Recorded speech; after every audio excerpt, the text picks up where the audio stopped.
Hi guys, welcome back with me again in this channel. So on today's tutorial, I'm going to show you how you can recreate the ultimate Rococo inspired hair combo. And if you're ready to serve full 18th century royalty realness, watch this video until the end. So there are five different hairstyles that you need to put on to create the Rococo hair.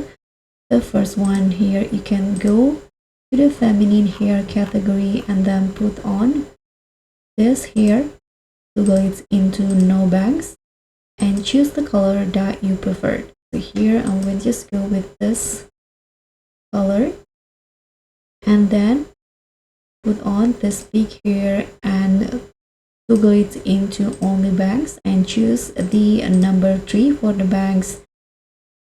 Change the color.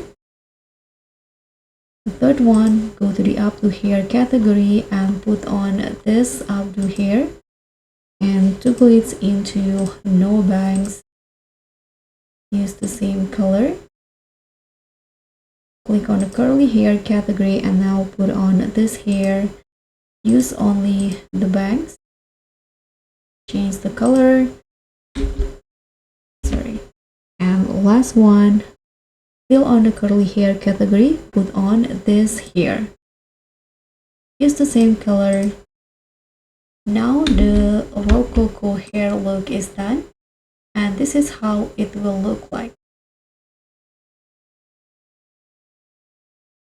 So it's perfect for themes like royalty, vintage, costume, fairy tale, or elegant. That's all from me. Like if you're here for the historical slay. And don't forget to subscribe and click on the thanks for more DTI hair hacks. I'll see you all on the next one. Bye!